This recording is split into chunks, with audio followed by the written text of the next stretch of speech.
Welcome back to the Ghosted Podcast, where I hope we never ghost you or you end up getting ghosted. As you know, I started this podcast because it's my mission to stop ghosting. And, it still happens. I don't think I can stop everybody. But I'm excited today to talk about this whole concept of being authentic. I think it's a word that maybe is thrown out a little too much.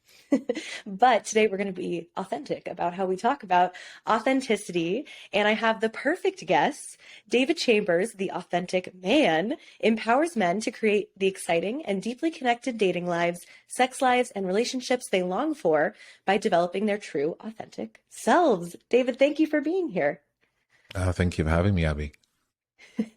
I am excited to share some of your wisdom because I have been picking up little tidbits from your social media and really enjoying some of your content. Before we, totally get into what it means to be an authentic man, I think we could probably spend 10 episodes talking about this.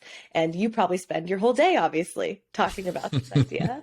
What led you down this path to want to help men with dating, with their sex lives, with their relationships? I mean, it's a tall task.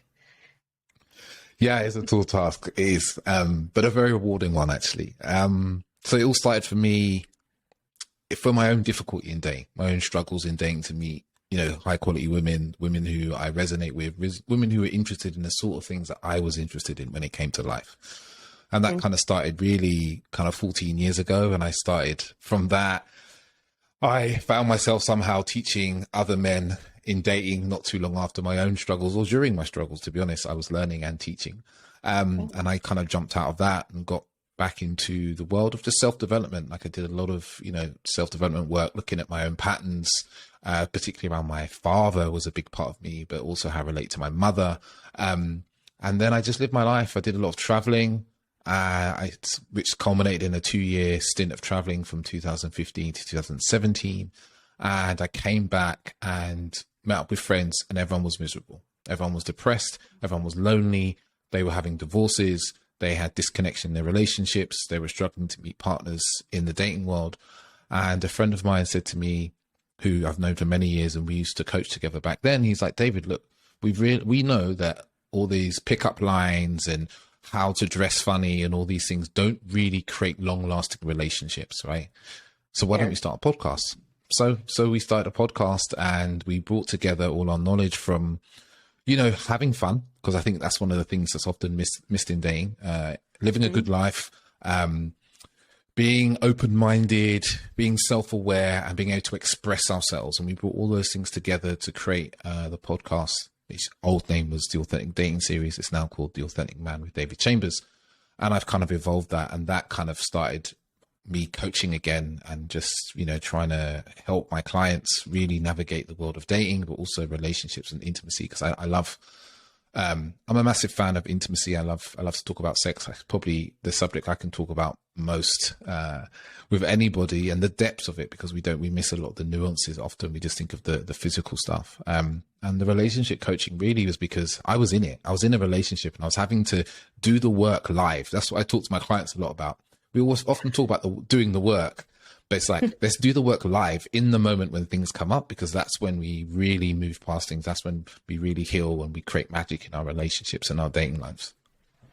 Right. And I mean, I think it is really key to the work that you do, the work that I do as a matchmaker. If we didn't go through what these people are experiencing, obviously we haven't experienced everything there is in dating, but if we didn't have some kind of idea, it'd be kind of hard to help people with those struggles, because we're like, hey, I was there, I went on 75 dates in 6 months and ended up finding someone.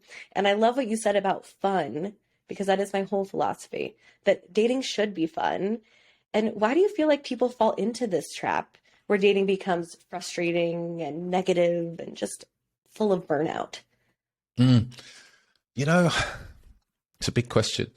I think, I know. let me just say what comes to me. I think one of the first things is meaning. We place so much heavy pressure and meaning on when things don't go the way we want them to, which also is the problem, because we have a way we want them to go, which is totally fun, understandable. We can have preference and desire and want, but it doesn't sit with us like a preference, a desire, and a want. It sits with us as it has to be this way.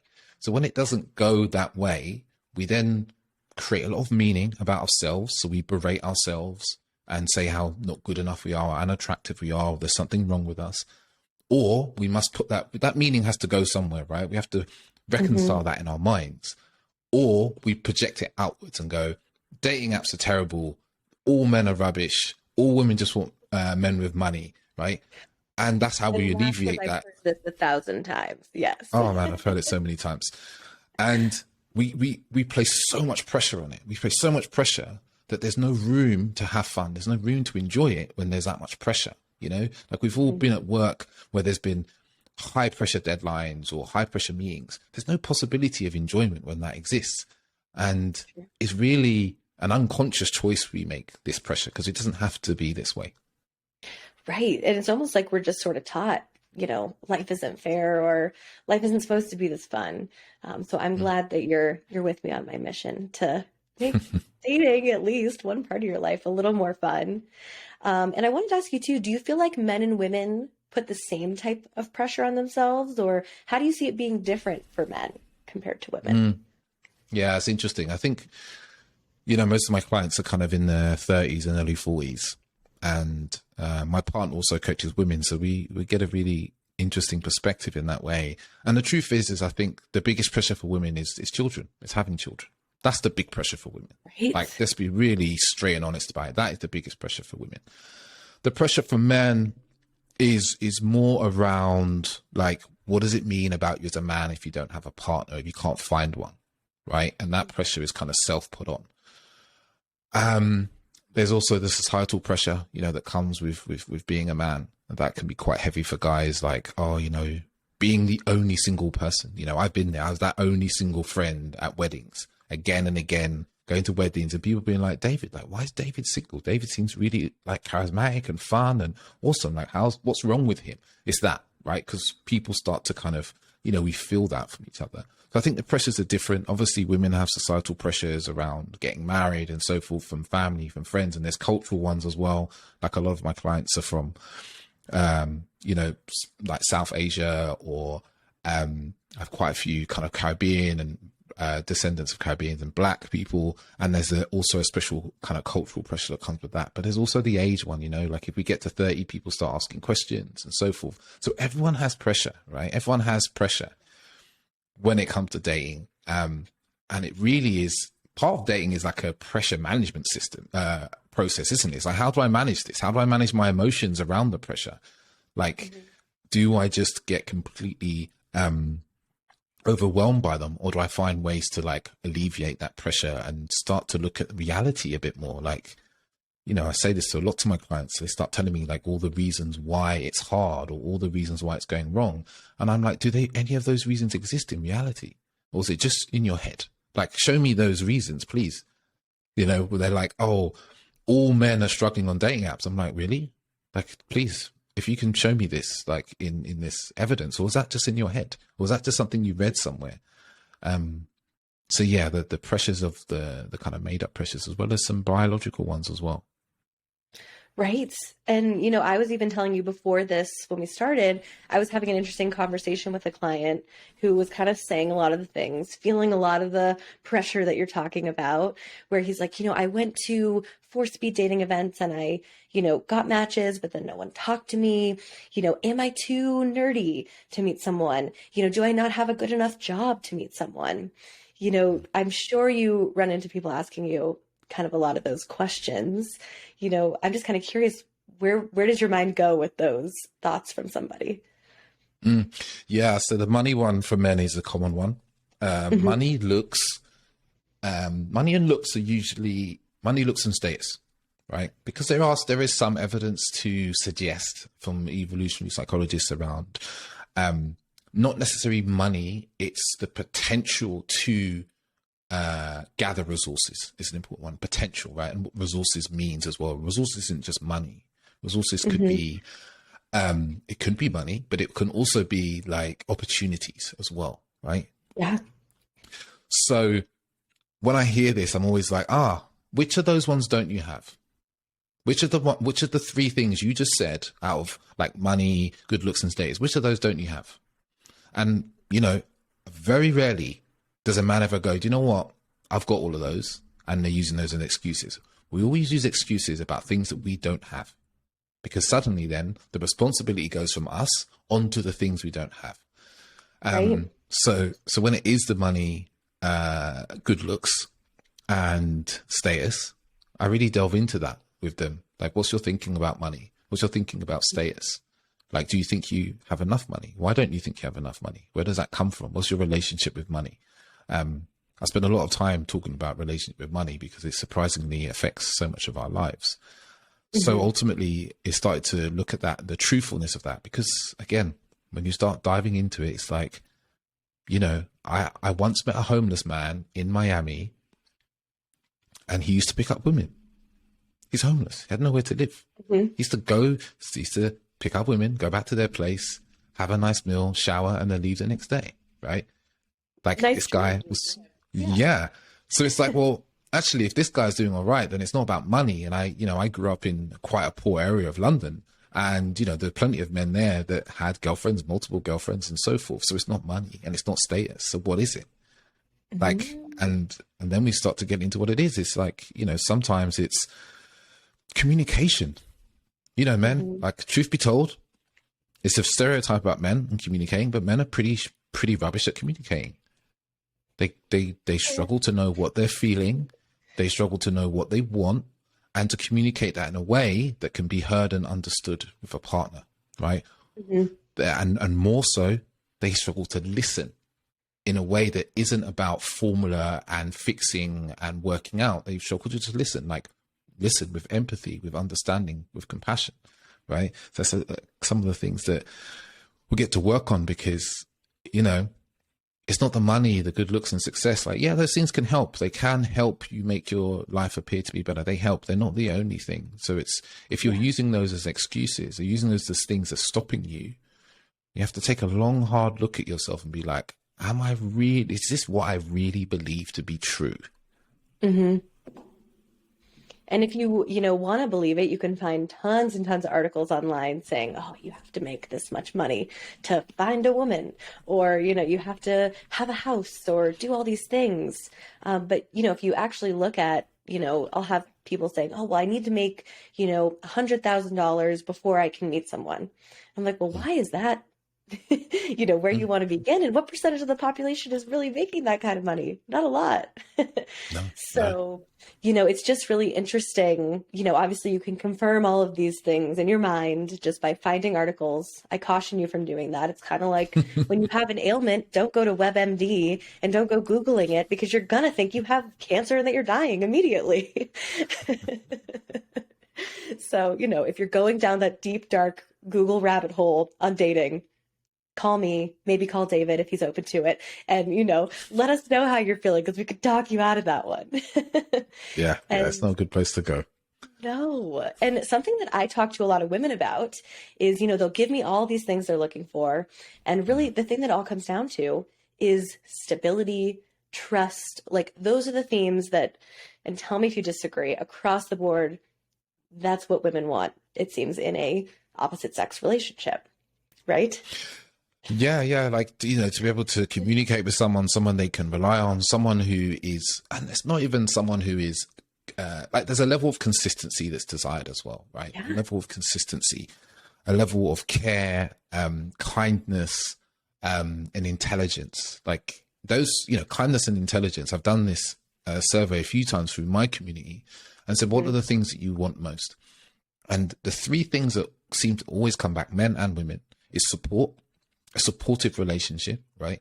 Yeah. They want kindness, right? And they want to be understood as well, right? And everyone wants someone who's intelligent and emotionally intelligent as well, right? Right. And it's really simple human things that we're looking for, right? And these are things that we can all cultivate in our lives, right? We can all do stuff to create this in our lives, that we can all be more kind. How do we start to think about being more kind? Like, okay, we just walk along the street and we see an old person struggling. Instead of going into judgment and being like, oh, look at them, or whatever it may be comes to our mind, we think, wow, man, it must be hard being them. Maybe I can help them in some way. Or you know, intelligence could be something you can cultivate through reading, listening, understanding, even meditation, you know, emotional intelligence, which is probably, I think, is one of the biggest gaps for men when it comes to dating relationships is emotional intelligence. That's what I do a lot of work on, is first just to go, am I able to coherently explain how I feel at any given time in the day? Like, do I have the words and the language to say right now I'm feeling a little bit excited, a little bit nervous. I'm feeling a little bit, funny one there. It was like a little bit of like feeling inferior, like to be able to do that in the moment, right? Because what happens is with a partner, a new date, and you're on a date, and ultimately your ability to express yourself, right, and express your life in a way that can be inspirational to a woman, right, is the difference between doing well in dating and doing badly. Right, that for me is, that's one of the big ones. There is that ability to express yourself. You can be talking about your love for chess or your love for stamp collection, but if you can do it in a way that lights up someone else, the subject doesn't matter. The person just, we want to feel something. We want to feel enlivened and inspired. But when you can talk about the most interesting topic, but if you do it with the most boring, monotone voice, with no physical expression, with stiffness in your body, with uncomfortability of the topic, it's never, you can have all the money in the world, right? You can be a millionaire, right? And you're still not going to, your dating life is still not going to go well. Mm-hmm. It is so interesting. I mean, I basically don't meet almost a man or woman who doesn't have emotional intelligence on their list somewhere of what they're looking for. And I think the word is almost thrown around a little too much now, where people don't know exactly what it means. They know they want it. But I mean, you described it perfectly, kind of making someone feel heard. And I want to go back to the guy that was my example, the client. And obviously we're keeping him anonymous. But he was talking about, he's like, you know, my interests are kind of on the nerdy end, you know, like Dungeons and Dragons or board games or video games. And I'm like, the right person isn't going to care that those are the things you're interested in. They might like them too. So, you know, would your advice to him also be kind of, you know, just have passion when you're talking about it? And, you know, maybe don't go into all the details about Dungeons and Dragons on date one. Yeah, but also it's like, I worked at a company, I worked in tech for 16 years, right? So I have a real good understanding of nerdy guys. Yeah. And one day some of the guys at work were playing Dungeons and Dragons, and I couldn't explain to you how it works, but he was able to explain Dungeons and Dragons in a way to me that I could fathom and understand, right? And he kind of just used The Office, like we were in, and it's like, so, you know, this person here, like that's that character, and they do these things. And I was like, oh, I get it. Like that sounds pretty cool. I can understand. Yeah. That's one part, right? How can you explain the things you love to the average person, right? Like, I sometimes have to explain about my love of travel to people who have never really traveled, right? Mm-hmm. And they don't get it. They're like, oh, why do you want to go to Ethiopia and see these, you know, rock churches? And then I explain why it's really interesting to me, but I can explain it in the language that they understand inside of their world, right? Because I have ability to shift between worlds. So it's that ability there to kind of explain that. But the second thing I do with this guy is, why do you love those things? Let's get to the underneath, what it is about those activities you love. Let's really get into that. Like, why do you love those? I want to understand. Explain it to me. Tell me. What does it remind you of? Is it childhood? Is it your father? Is it your mother? Is it your grandmother? Whatever it is, like, really, let's get into what it is. And when they start explaining it from that point, you start being enlivened. You're like, yeah, you love playing Dungeons and Dragons because your granddad taught you how to play, and you love that man so deeply. And maybe he's not around now, but it allows you to connect with who he is. Who is not going to want to love hearing about your Dungeons and Dragons?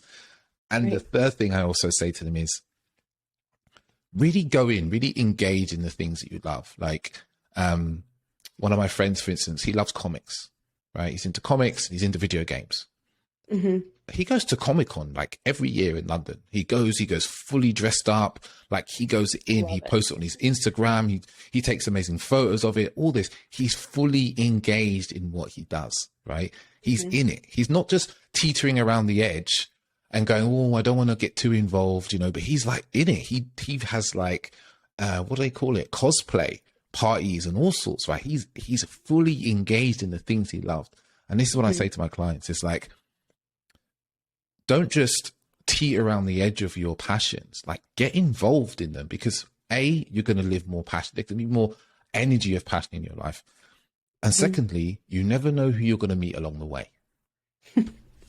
It's so true. That is my advice to everyone too, of go do the things you love. Because if you meet someone also doing that thing that they also love, look at that. You already have something in common with them. And how easy is that to strike up a conversation if you're not sure where to begin? So, Comic-Con might be the ultimate place to go pick up some single men or women. Who knows? I feel like I've always wanted to do some kind of speed dating event at a Comic-Con. I think that would be so fun.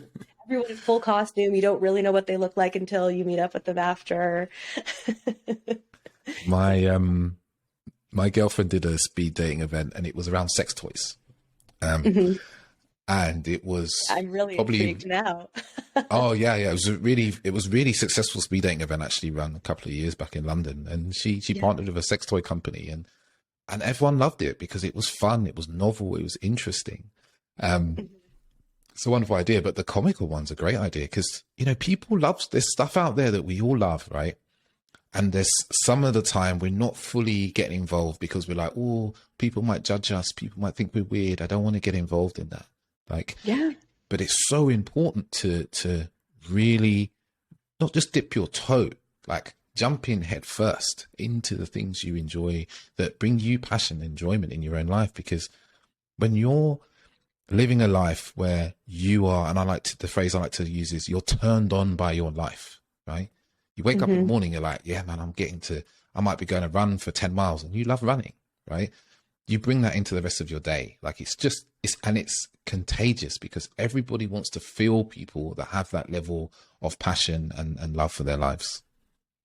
Right. And that's even one of the requirements I have for people who work with me. I'm like, you got to have something you're passionate about outside of your job. Mm, Because what are you going to talk about with someone? You're going to yeah. talk about work all day, every day. I mean, you can to a certain point, but find something. It could just be your dog, even. That's fine too. Yeah. Passion is, we all want more. We all want more passion in our lives. I know, even if we're not aware of it, I think, Mm, good thing to think exactly. about. So I really wanted to ask you, you talked about healthy masculinity a little bit, I Mm, know, on your mm, platform. And I know there's a lot of talk more so about toxic masculinity, of course, like that's a word we hear mm. more, but I'm happy you are actually saying this is healthy masculinity and we're not just going to stay in the negative. How would you define that for people? Yeah, I guess I would define it as kind of a set of values, behaviors that are nurturing and good for both men and everybody else in the world, that they come into contact with. It can be things like emotional intelligence, like compassion, care, generosity, leadership as well. Like, it's not just all the kind of things that people might see as quote unquote soft. It's leadership, it's fierceness. It can be interdependence. I think interdependence is a really key one there. We're very much used to thinking that being independent as a man is the pinnacle. Actually, it's not. Interdependence is the pinnacle. That's where you are able to connect with and rely on and be relied upon by multiple people, right? That's how we create greatness in our lives, when we're interdependent, whether that's businesses, whether that's relationships, honesty, integrity. I see this healthy masculinity as like ability to have range beyond what you think is masculine. Because when we get into the realms of like only like, oh, I'm a man, so I should always be masculine, we are limited in our range of expression of who we are as human beings, because there'll be things that maybe a man will say, oh, I shouldn't do that because that's feminine. But actually that's limiting your range, your expression, your ability to be a fuller human being. And I see from my experience of working with men is that when they start to lean into some of those areas that they quote unquote see as feminine, they start to find new parts of themselves that they didn't know they had, you know, whether it's, you know, sometimes with my clients, I get them to start to do some sort of art, whether it's drawing, whether it's painting, whether it's music, whether it's something. And I just want you to lean into that, because if you've been so techie your whole life and you've been like writing code, or you've been in the finance world, you've never kind of moved that muscle that's art. And the number of times, about 90% of them, they try it and then they're like, oh, I used to do this as a kid and I really loved it, and I stopped doing it because I wasn't good at it. And it's been really enjoyable just to create in a way. So it's seeing masculinity is not just this rigid way of being a man or performing being like a man. It's like being able to expand your range into ways of being that actually allow you to be your own unique expression of masculinity. And then how do you see that playing out in relationships? Because obviously, even for women, they're not going to be in their feminine energy the whole time. You know, I see it in myself as running my own business and my podcast. You know, I got to be that masculine energy at some points in my day. But then in my relationship, maybe not as much all the time. So how do you feel like that plays out in relationships, or, you know, how do people find that balance? Because I think it is definitely a big topic of discussion right now. Yeah, it is. And it's a real art form and skill, because I see there's a lot of kind of responsibilities I see as like a masculine man in a relationship. And one of them is, you know, my partner, to talk about myself, my partner, she definitely, when we met, she's quite a masculine woman. She is used to getting stuff done, building businesses, being organized, you know, all these things. And I just met her masculine edge with just presence and like softness and gentleness. And she felt that she was safe and she could trust and she could fall into her own feminine, right? And that's been a journey for her, and a journey for me to kind of hold her in that and allow her to be in that. So I think when we're kind of healthy in our masculinity and we can express in that way, you know, things like communicating how we feel don't suddenly be, you know, this kind of traditional way of looking at masculinity is like, men are stoic, men don't talk about emotions. Well, you know, you try having a good relationship where you don't express how you feel, right? Or you can't, you know, even expressing love, right? Like, I would say personally, I didn't see any men in my life expressing love to anybody or saying I love you at all growing up. My dad, the other men around in my life at all. So I saw that as something that men don't do, right? And I've heard men say it to me now, like, holding hands with my wife, like, no, men don't do those things. But actually, like, how does that hurt your partner? How is that hurting your relationship? You know, even sex and intimacy, you know, how many times is I speak to men and they just see sex as this performance that they are doing to their partner, instead of starting to, you know, bring some of the more healthy things and saying, oh, there's some things I struggle with. Actually, let's have a conversation. Let's have a dialogue. I don't need to be this dominant man all the time. I can be more passive. I can be more receptive as well, and switch the roles, because there's a real magic in having that range and being able to kind of switch that role. You switch from masculine to feminine within your relationship and switch back, because it allows you to exercise your range and learn more about you and the things you enjoy and you find to be beautiful, but you also allow your partners to do the same. But the thing I see most common is that, you know, in our day and age, especially for women to be successful, they have to step into their masculine and they have to be in there to be successful. But also it's a safety thing. A lot of women don't feel safe to be feminine because of the many terrible things that have happened to women through history. So I see as a role in society, not just in relationship, for healthy masculine men, is to create spaces, and that can be your relationship, that could be just a conversation, for women to safely step into their feminine energy, and for them to experience that as a safe place to be, a safe place to express themselves. from. Right. And like you said, I think finding a partner who's, open to having these discussions, because it'll be really hard to read someone's mind or figure out, like, how can I make you feel like this is a safe place? I know you mentioned that your partner is kind of in a similar field, but working with women. I can imagine some of your conversations, it must be very interesting to both like be able to communicate so openly, right? Yeah, it is. It's like at the end of any day or on the weekend, she can come to me and say, I'm feeling sad. I feel sad. Last week she did. She came to me. She was on her period and she was like, I feel sad. And I said, oh, you feel sad? She goes, yeah. And this is what I'm about to explain here is I feel like it's quite an advanced concept, but part of how I help her get out of where she doesn't want to be and, liberate her into the way she wants to be is through playfulness, and through, it could be physical playfulness. It can be just verbal. In that moment when she was sad, I was like, what are you sad about? And she was like, I don't know. And I was like, oh, you don't know what you're sad about. I wouldn't be sad. And a lot of you might hear this and be like, oh my God, you're mocking her and so forth. But we have, there's a fine line, and I'm very good at treading that line in my relationship. Yeah.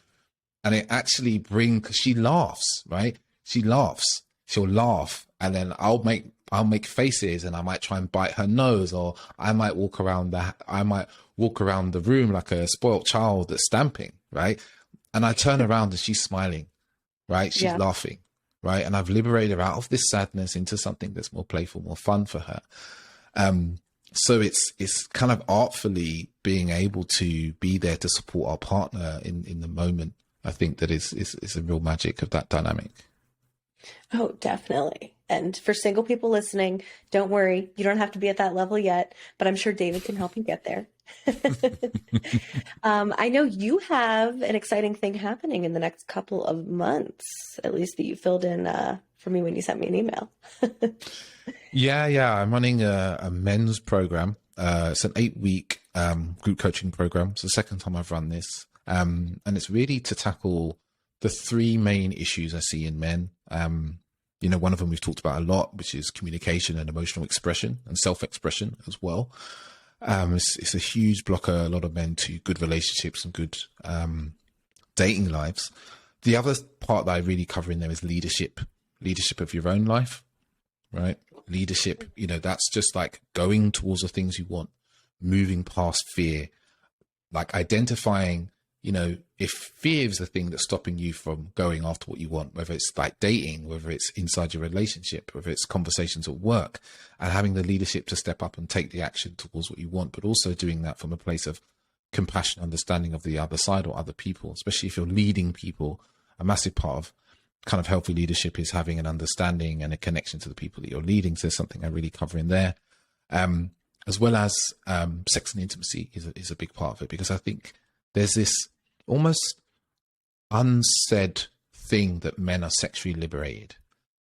There's this, no one's thinking about men needing sexual liberation, but actually men, in my experience, are far more sexually suppressed than women now. Women have had this sexual liberation going on for decades now, right? To the point now where we have some incredible women doing amazing embodiment work, healing work in the realms of sexuality. And men have been left behind. They're still in the dark ages, most of them. So I bring some work to them to help them express themselves sexually and bring the levels of communication in that area, as well as do all this work with men. Because the one other thing I found with a lot of men is they don't feel safe with other men. They don't feel safe to communicate with them. They don't feel safe to even be friends with them and being open and honest. And through this group coaching program, I literally saw miracles, men who hadn't been out on dates in 2 or 3 years that are going out on multiple dates a month. People getting over fears that they'd been holding back for years. So it's really, really, really something that I am deeply, deeply passionate about. Amazing. I already am I have a few clients I need to send your way for this program. And how can people sign up? Is there a cost associated with it they should know about? Yes. The cost is £900. So that's UK pounds. That's how I work in the UK. Well, I'm not in the UK, but that's in UK pounds. And yeah, it's like I said, it's 8 weeks long. getting in contact with me through email, probably the best place, which is hello@theauthenticman.net. But yeah, it's something I still have a few spots open if it's something you're interested in. Awesome. We will put that email in the show notes. So if you guys are listening, you can head over, send David an email. And if you're watching on YouTube and seeing our beautiful faces, just scroll down. You'll see it. You'll see it down there. Copy and paste his email. David, how else can people follow you, connect with you? Give us all of the shameless plugs, because I want to make sure that people can see all the cool things you're up to. Yeah. So Instagram is probably my most used platform. So you can find me at @theauthenticman_. That's where I'm posting pretty much daily snippets, videos, bits of advice and tips, and my own just thoughts. As well as my podcast, which is The Authentic Man with David Chambers. You can find that on, Spotify, Apple Music, wherever you get your podcast from. And I mean, come on, who wouldn't want to listen to your voice for, a few hours? I'm so glad that I got to enjoy it the past 30 minutes with you. Thank you. So, yeah, thank you so much for coming on. I feel like we're going to have to do another episode because this was super insightful. I know I didn't even get to ask you all the questions I wanted to, but we'll do more. But before I let you go, I always like to end. Is there a little extra words of wisdom or something you'd like to impart to single listeners before I let you go? Yeah. What is it? It's that really observe your thinking that you have about dating or the men or women that you date. And inside of that, it's like, what are the thoughts that kind of automatically come across your mind? What are the assumptions that automatically and very quickly come across your mind when you're dating or where things start to go well or start to go badly? And just start to really create a little bit of space between those thoughts and you, because you are not your thoughts, right? We have these thoughts that, we've absorbed through being on the internet, through family and friends and childhood and all that. And it's starting to see those automatic thoughts, those automatic judgments, because those are a huge, huge part that will get in the way of you having a happy and enjoyable dating life, and also getting into the sort of quality relationship that you want. Ooh, I love that. I'm glad I asked for some extra wisdom because that was great. I even have a sticky note on my computer right in front of me that says interesting point of view, that I have this interesting point of view, just to literally talk myself out of that exact same thing. We all have strange thoughts that plague us all the time. So if you're listening, you're not the only one.